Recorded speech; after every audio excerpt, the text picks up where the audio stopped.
नमस्कार दोस्तों, मैं सुरेश। तो आज निफ्टी का एनालिसिस करते हैं। कल ट्यूसडे की एक्सपायरी कैसी रहेगी। आज है 13 तारीख, 13 अगस्त। तो ये है निफ्टी का वीकली चार्ट जो कि अभी ओपन किया हुआ मैंने। ये वीक की फ़र्स्ट कैंडल अभी बनी हुई है, जो कि कोई ख़ास नहीं है, छोटी है, इनसाइड बार है। इससे कुछ अभी मालूम नहीं पड़ेगा। बाकी इसमें क्रूशल सपोर्ट जो है वही 25,150 का ये एक लेवल है। 140 का एक्चुअली लेवल है, 150 मैंने उसको किया बोल दिया है। वो एक क्रूशल लेवल है। तो ये इसमें अभी देखने के लिए भी कुछ भी नहीं है खास, क्योंकि जस्ट कैंडल अभी बनी हुई है। तो वीकली में तो अभी कुछ खास नहीं है। बस वीकली का जो इसका जो ये पिछले वीक का जो हाई बना हुआ ये जो 25 तारीख, सॉरी 25,330 का, इसको ब्रेक करेगा निफ्टी तो ही ऊपर जाएगा। और कल के बारे में मैं आपको अभी तो कुछ बता नहीं सकता कि वीकली में क्या दिख रहा है। वीकली में तो अभी जस्ट इनसाइड बार बनी है। चलो डेली में देखते हैं, डेली में क्या होता है। डेली में भी वही है। जैसे आपको बता दूं, आज का डेली का लो है 25,152, जो कि 140 और 150 का जो लो मैं बता रहा हूँ कल से, वही बनाया इसने 152 और वहाँ से रिवर्सल किया है। ये एक जो लाइन अभी मैंने खींच रखी है, नई लाइन, ये मैं बताऊँगा ये मैंने लाइन क्यों खींची हुई है, कि इसमें क्या कारण से मैंने इसको खींची है, और किस कारण से ये एक सपोर्ट दिख रहा है। जो कि मैं आपको बता दूं, ये सपोर्ट अभी एक दिख रहा है आने वाले दिन के लिए, कल के लिए, जो कि ये 25,118 120 है ना। वो मैं आपको बताऊंगा जब मैं आगे निफ्टी का एनालिसिस करूंगा छोटे टाइम फ्रेम में, कि मैंने क्यों खींची हुई है। तो अभी डेली में भी वही बात है कि कल का जो हाई है 25,330, ये लेवल जब तक ब्रेक नहीं होता तब तक निफ्टी अपवर्ड मूव करने के लिए ताकतवर नहीं है, कमज़ोर है तब तक, ऐसा बोला जा सकता है कि इसका मूवमेंट जो है कमज़ोरी में ही रहेगा, ज़्यादा मूवमेंट नहीं कर पाएगी निफ्टी। तो ये हो गई डेली की चार्ट। इसमें भी कोई खास नहीं, बस वही है 25,000 का मेन जो है सपोर्ट है, और 25,100 का बीच वाला सपोर्ट है 150 का। और जब तक ये नहीं टूटता है, और उसके बीच में मेरी एक लाइन जो खींची हुई वो 25,120, ये जब तक नहीं टूटती तब तक निफ्टी 25,000 तक नहीं आ सकती। तो अभी चलते हैं 2 घंटे वाले चार्ट में, 2 आवर्स के लिए। 2 आवर्स में भी देखे जाएगा तो पहले 2 आवर में डोजी टाइप कैंडल बनाया था निफ्टी ने आज के दिन। दूसरे 2 आवर में हैमर टाइप कैंडल बनाया, फिर एक डोजी और एक हैंगिंग मैन टाइप का कैंडल बनाया हुआ है। बाकी ये जो है वही जो 25,150 का जो सपोर्ट लिया है इसने, उसी से रिवर्सल होके जो गैप खुला था, गैप डाउन, उसको गैप को फिल किया है। क्योंकि ये जो गैप बनी हुई थी आज की तारीख में, ये इतनी गैप मैं बताता हूँ आपको। ये यहाँ से यहाँ पे क्लोजिंग हुई और यहाँ पे ओपनिंग हुई थी। ये जो गैप को है, इस गैप को आज निफ्टी ने ऑलरेडी फिल कर दिया। तो मतलब वो गैप फिलिंग का तो जो कंसेप्ट है वो तो आज के दिन में हो गया कंप्लीट, क्योंकि ये जो हाई है ये ऑलमोस्ट इसके लो के बराबर ही है ना। तो वो कंसेप्ट जो है गैप फिलिंग का कंसेप्ट आज तो निफ्टी ने कंप्लीट कर लिया। बस अब मेन क्रूशल हमारे को कल देखना है वही 25,200 330 है ना। और उस बीच में शायद एक थोड़ा सा रेजिस्टेंस ले सकें। यहाँ पे 25,300 के आसपास भी एक छोटा रेजिस्टेंस दिख रहा है, क्योंकि जो कल की जो एक कैंडल बनी थी 2 घंटे वाली, उसके बाद सारी कैंडल रेड बनी हुई है। तो यहाँ पे भी इस एरिया में, इस पूरे एरिया में सेलिंग चल रही है। यहाँ से यहाँ तक में सेलिंग है, सेलर्स एक्टिव है। तो 25,300 का लेवल भी कल एक क्रूशल रहेगा। और मेन लेवल जो है 25,330 का, मैं यहाँ पे लिख देता हूँ 25,330। हैंड राइटिंग पे मत जाइए, क्योंकि मैं कर्सर यूज़ कर रहा हूँ, मेरे पास अभी पेन नहीं है। ये एक तो क्रूशल लेवल है, और पहला जो है 25,300। ये दो लेवल के बीच में थोड़ा संभल के ट्रेड करना आप लोगों ने। ओके, ये आपको बता दिया अभी मैंने। तो ये हो गया 2 घंटे का। अच्छा, और ये जो लाइन मैंने जो खींच रखी है वो आपको मैं अभी समझाता हूँ कि मैंने ये लाइन इसे क्यों खींची हुई है, क्या कारण से मेरे को ये भी एक सपोर्ट दिखता है। अब चलते हैं आधे घंटे में निफ्टी के आधे घंटे में देखते हैं। तो आप थोड़ा देख पा रहे हैं आर एस आई जब निफ्टी 25,202 पे था, तब इसका निफ्टी का RSI था 83। यहाँ पे ध्यान दीजिए। ओके, RSI को देखना हो तो यहाँ पे ध्यान देना, इस एरिया पे, यहाँ पे है ना। ओके, और लेवल चेक करना है, हाई चेक करना है तो यहाँ पे देखना, इस जगह पे। ओके, ये जो है इस पर चेक करना। तो जब निफ्टी 25,202 पे था, है ना, तब इसका RSI कितना था, 83। और वहाँ से निफ्टी ऊपर चलता गया और 25,330 का एक हाई लगाया। बाकी उसका RSI डाउन होता गया, मतलब 83 से 70 पे आया। तो इससे एक बात यह है कि प्राइस में मूवमेंट है, बाकी रिलेटिवली स्ट्रेंथ जो है प्राइस की वो थोड़ी वीकनेस दिखा रही है। तो उस हिसाब से मैंने क्या किया है कि इसका बैक टेस्ट किया था। तो यहाँ पे एक मेरे को बैक टेस्ट दिखा कि जब RSI 18 पे था, सॉरी 18 नहीं, ये वाला डाउन पॉइंट, ये वाला, जब ये जो हाई दिख रहा ना, जब RSI यहाँ पे था, कहाँ पे, 41 पे, तब इसने एक हाई लगाने की कोशिश की।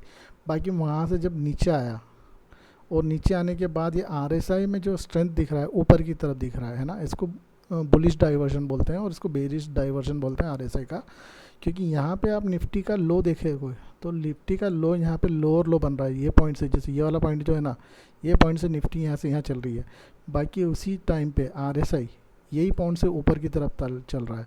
तो इस जब भी RSI ऐसा डाइवर्जन दिखाता है तो उसको बुलिश डाइवर्जन बोलते हैं, जो कि हमारे को बहुत अच्छा संकेत देता है कि निफ्टी आने वाले टाइम में बुलिश हो सकता है। और आप देखोगे ये जो मैंने एक लेवल खींच रखी है, ये लेवल को जैसे ही निफ्टी ने क्रॉस किया और जब ये बार बनी, तब RSI यहाँ पे कुछ होगी, यहाँ पे थी, है ना, ये देखो। तो जब इसको लेवल को क्रॉस किया RSI, उसके बाद ऊपर की तरफ गया, उसी सेम टाइम पे प्राइस भी ऊपर की तरफ गया। तो इसी के मुताबिक जब मैंने इसको देखा बैक टेस्ट करके, तो मुझे एक ये ऐसा दिखा हुआ बेरिश डाइवर्जन और बुलिश डाइवर्जन RSI का जो है, मैं आपको बाद में वीडियो बना के समझा दूंगा कि क्या होता है। उसी तरीके से यहाँ पे एक बेरिश डाइवर्जन बन रहा है RSI में। RSI का डायरेक्शन नीचे की तरफ है, प्राइस का डायरेक्शन ऊपर की तरफ है, देखा दोनों ऑपोजिट में है। तो क्या होता है, जब भी दोनों ऑपोजिट होता है तो एक टाइम के बाद RSI जिस डायरेक्शन में रहता है, प्राइस उसी डायरेक्शन में मूव करने लग जाती है। तो उस डायरेक्शन को मूव करने के लिए उसमें एक सपोर्ट लेवल हुआ रहता है, जो कि मैंने मार्क किया हुआ है, ये वाला सपोर्ट लेवल जो देख सकते हैं आप, ये जो लाइन बनाई है मैंने, ये एक सपोर्ट लेवल है। ओके, उसका एक कारण मैं बताता हूँ कि ये सपोर्ट लेवल क्यों है। जब भी आप निफ्टी ऊपर गई, यहाँ से इसने बेरिश डाइवर्जन को बनाने की, मतलब RSI नीचे आने की कोशिश करी, प्राइस नीचे की तरफ आई, तो RSI जिस तरफ मूव हो रहा था, प्राइस उसी तरफ मूव हो रही थी। ओके, देखिए ये पूरा यहाँ से यहाँ तक का मूव उन्हें नीचे की तरफ दिया। उसके बाद जब प्राइस RSI ऊपर की तरफ जाने लगी, प्राइस भी ऊपर की तरफ मूव करने लगी। बाकी जब RSI यहाँ पे कहीं पे थी, तो यहाँ पे थोड़ा प्राइस रुक चुकी थी, देखो इस एरिया पे प्राइस स्टेबल थी। और उसके बाद जब RSI ने अपना हाई लगाया 72 का, तो प्राइस उस टाइम पे 25,300 के ऊपर चली गई। यहाँ से RSI रिवर्सल हुआ, बाकी प्राइस और ऊपर की तरफ चढ़ने लगी, जो कि 330 का हाई लगाया। तो ये जो क्रूशल यहाँ पे था, यहाँ पे ये सपोर्ट लिया जिस जगह से उसने प्राइस ने, वही ब्रेक अगर होता है और वो उसका लो है 25,120 का, 121 120 का, तो उसको जब भी अगर ब्रेक करेगा निफ्टी आज या कल में, तो पॉसिबल है कि 25,000 आए, और 25,000 को ब्रेक करे तो पॉसिबल है कि 24,890 तक आए। तो ये इसलिए मैंने आपको बताया कि यहाँ पे एक क्रूशल मैंने एक लाइन खींच रखी है, जो कि मेरे हिसाब से कल के लिए कल जो ट्रेडिंग डे है उसके हिसाब से क्रूशल सपोर्ट बन सकता है 25,150 से लेकर 25,120। इस जोन में आप मैक्सिमम कोशिश ना करें कि ट्रेड करें, और वेट करें किसी भी तरफ ब्रेक होने का। तो अभी 30 मिनट के चार्ट में एक अभी 15 मिनट में जाके देखते हैं, तो एक सपोर्ट हमारे को दिखता है, और मैं आपको बताता हूँ कौन सा है, ये वाला जो कि है 25,170, है ना, ये 15 मिनट का सपोर्ट है कल के लिए। अगर इस सपोर्ट को निफ्टी कल ब्रीच करता है तो 150 और 120, इन 2-3 लेवल्स को कल चेक करना, उसके बाद ही कुछ ट्रेड करना, क्योंकि कल एक्सपायरी है। एक्सपायरी होने के कारण कल थोड़ा मूवमेंट किसी भी साइड हो, और किसी भी लेवल को ब्रेक करेगा तो बहुत फास्ट मूवमेंट होगा। अगर इन सारे लेवलों को जो है मैंने खींच के रखे हैं, इनको ब्रेक नहीं कर पाता है निफ्टी, तो साइडवेज हो जाएगा मार्केट। तो निफ्टी के लिए इतना ही अभी। और आप लोगों से रिक्वेस्ट है कि प्लीज़ मेरा चैनल लाइक और सब्सक्राइब करें अगर अच्छा लगे तो, और शेयर भी कर दें दोस्तों में, ताकि मुझे और ज़्यादा प्रोत्साहन मिले ऐसे वीडियो बनाने का। और ये कोई एडवाइजरी वीडियो नहीं है, ये सिर्फ एजुकेशन पर्पस पे है। जो मुझे दिखता है वो मैं बताता हूँ, वो मैंने बताया है। तो ट्रेड अकॉर्डिंगली अगर आप कुछ समझ में आए तो उस हिसाब से ट्रेड करें, और या फिर आपके कोई फाइनेंशियल एडवाइज़र है उनसे सलाह लेके आप ट्रेड कर सकते हैं। बाकी तो जो मैंने निफ्टी को देखा है बता दिया है। और कल का जो मैंने आपको 2 स्टॉक बताए थे, जो कि कैनरा बैंक और ये वाला पीएन कार्डगिल, ये दोनों आज की तारीख में तो साइडवेज ही रहे, इसमें इनमें कुछ ना कुछ खास मूव हुआ नहीं है। जैसे कैनरा बैंक में तो कल जो बताया था मैंने कि इसका एक क्रूशल सपोर्ट है जो कि ऑल टाइम हाई की तरफ जा रहा है 128.90, जो कि 129 लगा लीजिए आप। अगर इसको ब्रेक करके ऊपर की तरफ सस्टेन करता है प्राइस तो मेरी एंट्री बनेगी, मेरा स्टॉप लॉस भी यही रहेगा।